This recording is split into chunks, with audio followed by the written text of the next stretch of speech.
जय श्री राम। शंखनाद में आपका स्वागत है। आपको याद होगा अरविंद केजरीवाल, मनीष सिसोदिया, सत्येंद्र जैन, इन्होंने शराब घोटाले में और दूसरे आरोपों में जेल जाने के बाद भी इस्तीफा नहीं दिया था। कहा था जेल से सरकार चलाकर दिखाएंगे। अब इन्हें सरकार तो चलानी नहीं थी, इन्हें तो अपनी कुर्सी बचानी थी। इस्तीफा देने का मन नहीं था तो इन्होंने दिल्ली को बर्बाद कर दिया। लेकिन अब सिस्टम का ऐसा ही दुरुपयोग करने वालों के खिलाफ सरकार एक सख्त कानून लाने जा रही है, जिसकी सुगबुगाहट से ही, जिसके आने की आहट से ही कांग्रेस परेशान है, टीएमसी परेशान है, आम आदमी पार्टी परेशान है और ये लोग इधर से उधर दौड़ रहे हैं, कभी बॉयकॉट कर रहे हैं, कभी सुप्रीम कोर्ट जा रहे हैं, लेकिन बात नहीं बन रही है क्योंकि इनके नेता बुरी तरह फंसे हैं। कांग्रेस के तो दो मुख्यमंत्री फंसे हुए हैं। बात है 130वें संविधान संशोधन विधेयक की, जो कि इस बार मानसून सत्र में लाया जाने वाला है। ये जो विधेयक था ये जेपीसी में गया हुआ था, ज्वाइंट पार्लियामेंट्री कमेटी में, जिसमें विपक्ष भी होता है, सत्ता पक्ष भी होता है। और ये कमेटी अब 17 जुलाई को अपनी रिपोर्ट दे रही है। अब ये प्रावधान कहता क्या है? ये प्रावधान कहता है कि अगर किसी आपराधिक मामले में 5 साल या उससे ज्यादा की सजा का प्रावधान है, तो ऐसे अपराध का आरोप अगर किसी नेता पर है तो उसको अगर जेल होती है और 1 महीने के अंदर 30 दिनों के अंदर जमानत नहीं मिलती, 30 दिनों तक लगातार जेल में रहता है, तो वो अपने आप अपने पद से मुक्त हो जाएगा। मान लीजिए कोई मुख्यमंत्री है और उसे एक ऐसे अपराध में आरोपी पाया गया है जिसमें 5 साल या उससे ज्यादा की सजा है और उसे पूछताछ के दौरान या किसी भी वजह से गिरफ्तार किया जाता है, जेल में बंद किया जाता है और वो लगातार 30 दिन तक बंद रहता है, जमानत की कोशिश के बावजूद भी जमानत नहीं मिलती है, तो वो अपने पद से मुक्त माना जाएगा।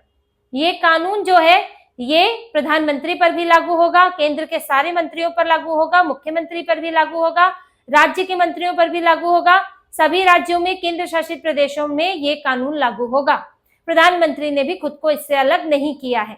अब अरविंद केजरीवाल जैसे जेल जाने के बाद भी जो इस्तीफा नहीं देते हैं, अड़ियल रहते हैं, उनको इस्तीफा दे ना दे, उनको उनके पद से हटा दिया जाएगा। लेकिन इससे बड़ी परेशानी हो रही है कांग्रेस और टीएमसी को। आपको हैरानी होगी कि ये सुप्रीम कोर्ट भी पहुंच गए इसके खिलाफ।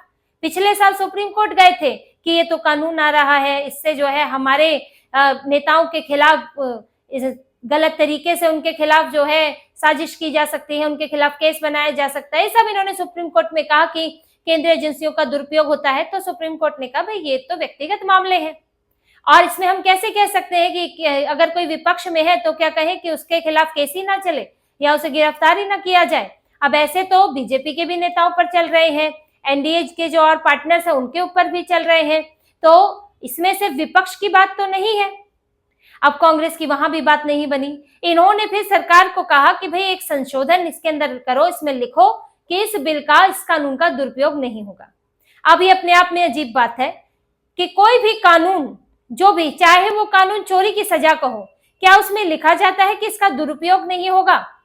दुरुपयोग करना ही अपने आप में कानून का उल्लंघन है। कानून बनता ही सदुपयोग के लिए है। अगर आप ये लिख देते हैं तो इसका मतलब है कि कहीं ना कहीं इरादा दुरुपयोग का था, तो ये तो संभव ही नहीं है। ये तो अपने आप में अजीब बात है। क्या कांग्रेस ने अपने किसी कानून में लिखा है, अपने समय के कानून में, कि इसका दुरुपयोग नहीं होगा? तो इन्होंने ये मांग रखी थी। इस संविधान संशोधन में भी एक और संशोधन की बात की थी इन्होंने, लेकिन इससे सरकार ने इनकार कर दिया। फिर इनकी आपत्ति हुई तो उसे जेपीसी में भेजा गया, संयुक्त संसदीय समिति के पास। अब इसमें 4 सांसद जो हैं वो कांग्रेस विपक्ष के थे, जिसमें कांग्रेस के भी थे, और 15 जो है, कुल मिलाकर एक तरह से 27 जो हैं वो एनडीए के थे, जिसमें से 15 बीजेपी के थे। तो यानी कि जो मेजॉरिटी है, और ये तो सभी समितियों में होता है, वो आराम से एनडीए की बन रही थी। 4 विपक्ष के थे, उसी अनुपात में रखा जाता है। तो बिल पास करने में, जेपीसी में उसको पास करने में कोई समस्या नहीं थी। अब इनका जोर तो उसमें चलता नहीं, तो इन्होंने बॉयकॉट कर दिया। हम तो आएंगे जी नहीं, जेपीसी में आएंगे ही नहीं वहां पर। इसमें ओवैसी भी थे, सुप्रिया सुले भी थी, अकाली से हरसिमरत कौर भी थी। अब अकाली दल तो इसमें खुलकर कुछ नहीं बोल रहा है क्योंकि उसकी तो बीजेपी के साथ बातचीत ही चल रही है, लेकिन जो सबसे ज्यादा बिदके हुए थे वो थे कांग्रेस और टीएमसी। अब इनकी वजह क्या है, क्यों ये परेशान है? देखिए, ऐसा तो है नहीं कि ये जो बिल आ रहा है, कानून आ रहा है, इससे सिर्फ विपक्ष को ही नुकसान होगा, जबकि इसका सबसे ज्यादा नुकसान तो बीजेपी को है, क्योंकि बीजेपी की सबसे ज्यादा सरकारें हैं, सबसे ज्यादा मुख्यमंत्री बीजेपी के हैं, केंद्र में बीजेपी है, उसके बावजूद भी परेशान विपक्ष वाले। अगर मान लीजिए बीजेपी के किसी नेता के खिलाफ, मंत्री के खिलाफ, मुख्यमंत्री के खिलाफ ऐसा कोई मामला पाया जाता है और उसे गिरफ्तारी होती है, जमानत नहीं होती है, तो उसे तो इस्तीफा देना पड़ेगा, और मुख्यमंत्री के इस्तीफे का मतलब तो सरकारें हिल जाती है। तो बीजेपी ने इसके बावजूद भी किया, एनडीए ने सपोर्ट किया, जबकि चंद्रबाबू नायडू भी एक मामले में फंसे हैं, फिर भी सपोर्ट किया है। तो आप ये नहीं कह सकते कि सिर्फ इसमें विपक्ष के लोग ही फंसे हुए हैं। तो इससे तो बीजेपी को डरना चाहिए, पर डर रहे हैं विपक्ष के लोग, और ये कह रहे हैं कि नहीं, हमारे खिलाफ झूठे केस होंगे। आखिर क्यों झूठे केस होंगे आपके खिलाफ? जो अभी आपके खिलाफ केस है वो कब हुए थे? अभी देखिए, कांग्रेस के 28 नेता हैं जिनके खिलाफ ये मामला कोई ना कोई मामला चल रहा है। खास तौर से इनके खिलाफ वित्तीय अपराध के मामले हैं। अपराध के मामले तो इतने 5 साल उससे ज्यादा की सजा में तो इसमें हत्या या हत्या के प्रयास के जैसे मामले होते हैं, लेकिन इनके खिलाफ अधिकतर वित्तीय मामले हैं और ईडी का मामला बनता है। ईडी के मामले में गिरफ्तारी हो जाती है और जमानत मिलनी थोड़ी मुश्किल होती है। इसी तरह से टीएमसी है जो दूसरे नंबर पर बिदक रही है, उसके 19 नेता हैं, लेकिन टीएमसी तो अब सरकार में है नहीं। जब ये आया था 2025 में, तब टीएमसी जो है वो सरकार में थी और उसके 19 बड़े बड़े मंत्रियों के खिलाफ मामले चल रहे थे। तो इनको भी था कि भैया कल को गिरफ्तार हो गए तो हमारे मंत्री को तो इस्तीफा देना पड़ेगा, इसलिए दौड़ दौड़ कर ममता बनर्जी, राहुल गांधी, ये लोग जो है इसको रुकवाने में तुले हुए थे। लेकिन अगर आप इसे ध्यान से देखें तो ये पता चलेगा कि इनके ऊपर जो केस है अधिकतर वो बीजेपी के समय के नहीं है, बड़े बड़े केस तो पहले के हैं। आखिर आप कहते हैं कि ईडी का दुरुपयोग होगा, ईडी को उससे गलत तरीके से हमारे खिलाफ केस करवा दिए जाएंगे, लेकिन आपके ऊपर जो केस चल रहे हैं वो आखिर किस समय के हैं? नेशनल हेराल्ड का मामला जो आला कमान राहुल गांधी, सोनिया गांधी के खिलाफ चल रहा है, वो कब का है? वो कांग्रेस की समय पर ही उस मामले में एफआईआर हुई है, सुप्रीम कोर्ट के निर्देश पर हुई थी। सुब्रमण्यम स्वामी ने इस मामले को कोर्ट में वो लेके गए थे। कांग्रेस के ये जो तोता जो बना दिया था ना इन्होंने, इनके खिलाफ तो एफआईआर दर्ज नहीं कर रही थी सीबीआई ईडी, वो तो फिर सुप्रीम कोर्ट के कहने पर दर्ज हुई है। और ये मामला 2012 से है, तो मोदी सरकार आई 2014 में।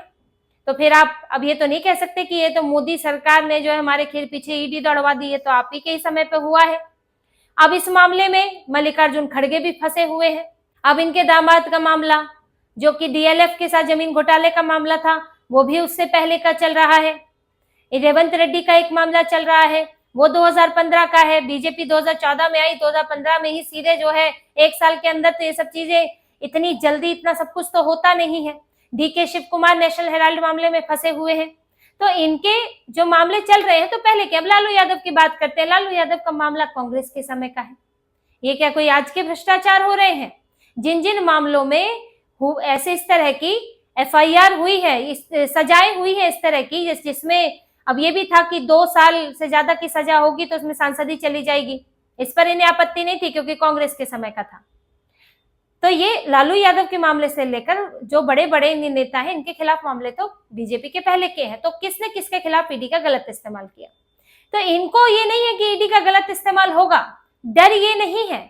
डर ये है कि जांच निष्पक्ष तरीके से होगी तो हम बचने वाले नहीं हैं। इनके 2 मुख्यमंत्रियों पर खतरा है। आम आदमी पार्टी अरविंद केजरीवाल को अपना डर सताया हुआ है, क्योंकि शराब घोटाला बंद नहीं हुआ है, अभी भी चल रहा है उसका मामला। अब भगवंत मान तो अलग अलग चीजों में पहले ही फंसे रहते हैं। अब कांग्रेस के कौन कौन मुख्यमंत्री फंसे हैं? देखिए, रेवंत रेड्डी तेलंगाना के मुख्यमंत्री हैं, लेकिन इससे पहले वो टीडीपी में हुआ करते थे, तेलुगु देशम पार्टी में, चंद्रबाबू नायडू की पार्टी में। 2017 में वो कांग्रेस में आए थे। जब वो टीडीपी में हुआ करते थे तब उनका एक वीडियो फुटेज आया था जिसमें वो एक दूसरे जो विधायक, नॉमिनेटेड विधायक जो है, उनको रिश्वत देते, रिश्वत की बात करते हुए वो पाए गए थे। इसमें टीडीपी के पक्ष में वोट डलवाना था और उसके लिए कैश फॉर वोट का ये मामला था। लाखों की रिश्वत देने की बात आई थी और रेवंत रेड्डी को गिरफ्तार किया गया था इस मामले में। जो एंटी करप्शन ब्यूरो है, भ्रष्टाचार निरोधी विभाग जो है वो इस पर कार्रवाई कर रहा था, उसकी जांच कर रहा था। इसमें चंद्रबाबू नायडू का नाम भी है और वो तो एनडीए के सहयोगी है। अब ये मामला चल रहा है, सुप्रीम कोर्ट में भी पहुंचा था। इसे मध्य प्रदेश में ट्रांसफर करने की मांग की थी बीआरएस ने, क्योंकि उसका कहना था कि जो एंटी करप्शन ब्यूरो है उसके काम में रेवंत रेड्डी दखल दे रहे हैं। अब देखिए कि करप्शन का मामला है, छोटा मोटा मामला है नहीं। आपने वो भी विधायक रहते हुए ये सब किया, तब ये विधायक थे टीडीपी में, तो ये अगर गिरफ्तार होते हैं, जेल जाते हैं और इनको जमानत नहीं मिलती है तो इनके मुख्यमंत्री तो चले जाएंगे कांग्रेस के। अब डर ये है ना, जब तक बाहर है, लेकिन अगर जांच आगे बढ़ी और उसमें गिरफ्तारी हुई तो ये कभी भी हो सकता है कि इनको मुख्यमंत्री हटाना पड़े। अब डीके शिव कुमार इन्होंने मुख्यमंत्री बनाए हैं। अब उनके ऊपर देखिए, उनके 2 फ्लैट में छापेमारी हुई थी और इन फ्लैट से 7.5 करोड़ निकले थे। अब ये जो फ्लैट मालिक था उसने कहा कि भाई तो डीके शिव कुमार का है, और वो नेशनल हेराल्ड मामले में भी फंसे हैं, उसमें लाखों लाख का डोनेशन दिया था और ये 7.5 करोड़ रुपए ये सब जो है नेशनल हेराल्ड से भी कहीं ना कहीं मामले जुड़ रहे हैं। तो डीके शिव कुमार ये पहले की बात है, जब वो मुख्यमंत्री नहीं थे तब ये हुई थी। तो अब इस मामले में, क्योंकि नेशनल हेराल्ड के मामले तो पहले ईडी का दखल है, ईडी जो है इसकी जांच कर रही है। अब अगर कल को डीके शिव कुमार को पूछताछ के लिए बुलाया जाता है और उनकी गिरफ्तारी हो जाती है तो उन्हें हटना पड़ेगा। बड़ी मुश्किल से तो वहां तय हुआ है मुख्यमंत्री। और जैसा झगड़ा चल रहा है, जिस तरह से सिद्धारमैया के खिलाफ भूमि घोटाले निकले, हालांकि बाद में क्लीन चिट हो गई, लेकिन कहीं से तो जानकारी निकली थी। अब हो सकता है डीके शिव कुमार के लिए भी कुछ कुछ जानकारियां निकल जाएं, क्योंकि कांग्रेस में तो अंदर घमासान है। तो कांग्रेस को यही डर है कि अब जांच हो रही है, निष्पक्ष जांच हो रही है, यानी कि अब एजेंसियां हमारे कंट्रोल में नहीं है, तो फिर हम बचाएंगे कैसे। टीएमसी को डर था, अब हालांकि तो पार्टी टूट फूट गई है, तो अब तो ये स्थितियां इनके साथ है नहीं, लेकिन इन्हें तो मोदी विरोध करना ही है किसी भी हाल में। आम आदमी पार्टी को लगता है कि अभी एक तो पंजाब में सरकार है और उम्मीद है कि इनको उम्मीद है कि कम से कम दोबारा आ सकती है। ये भी उम्मीद है कि चलो कभी ना कभी तो दिल्ली में भी आएंगे, लेकिन इस कभी ना कभी के साथ शराब घोटाला तो चल ही रहा है साथ में, और भी कई जांच चल रही है, कैग रिपोर्ट्स आई है, शीश महल की जांच चल रही है। अब ये जांचें कभी भी गिरफ्तारी की तरफ ले जा सकती है। मैंने वही कहा कि जब तक नहीं हो रही है तो फ्री है, लेकिन कभी भी किसी भी दिन नोटिस समन आ सकता है, वो आपके हाथ में नहीं है। अब अरविंद केजरीवाल को डर ये है कि कभी कुर्सी मिली, गिरफ्तारी हुई तो फिर इस्तीफा देना पड़ेगा। इस्तीफा नहीं भी दूंगा तो अपने आप पद से हट जाऊंगा, पद खाली हो जाएगा, कोई और उस पर नियुक्त करना पड़ेगा। तो इसलिए इन पार्टियों को डर लगा हुआ है। वरना तो देखिए एनसीपी एसपी सुप्रिया सुले थी, उन्होंने भी इतना विरोध नहीं किया। अकाली दल तो वैसे भी बहुत ज्यादा नहीं बोल रहा है, क्योंकि अभी तो गठबंधन की बात चल रही है बीजेपी के साथ।